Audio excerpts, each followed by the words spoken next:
ഇത്തവണത്തെ CBSE 10th ബോർഡിന് ചോദിച്ച ഒരു ക്വസ്റ്റ്യൻ നമുക്ക് നോക്കാം. നമ്മുടെ സ്ക്രീനിൽ കാണുന്ന ഈ ക്വസ്റ്റ്യൻ നമുക്ക് എങ്ങനെ അറ്റംപ്റ്റ് ചെയ്യുമെന്ന് നോക്കാം. ഒരു കോൺവെക്സ് ലെൻസ് തന്നിട്ടുണ്ട്. ആ കോൺവെക്സ് ലെൻസിന് മുന്നിൽ 4 സെന്റിമീറ്റർ ഹൈറ്റ് ഉള്ള ഒരു ഒബ്ജക്റ്റ് വെച്ചിട്ടുണ്ട്. അത് ഒരു 10 സെന്റിമീറ്റർ മുന്നോട്ടാണ് വെച്ചിട്ടുള്ളത്. ഓക്കെ, നമുക്ക് കാണേണ്ടത് ഹൈറ്റ് ഓഫ് ദി ഇമേജ് ആണ് കാണേണ്ടത്.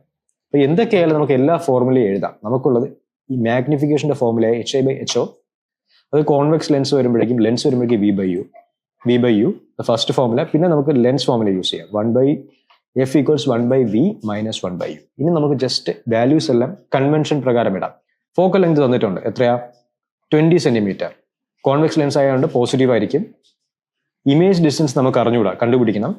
പക്ഷെ U നമുക്ക് തന്നിട്ടുണ്ട്. U ഫ്രണ്ടിലായതുകൊണ്ട് കൺവെൻഷൻ പ്രകാരം -1/10 ആയിരിക്കും. അപ്പൊ നമുക്ക് ചെയ്യുമ്പോഴേക്കും നമുക്ക് ഇത് -1/20 എന്ന് കിട്ടും. അതായത് V = -20 സെന്റിമീറ്റേഴ്സ്.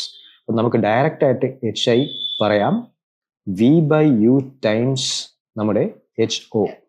സോ V നമ്മൾ ഓൾറെഡി കണ്ടു -20, U നമുക്കറിയാം -10 into height of the object എത്രയാ? 4 സെന്റിമീറ്റർ.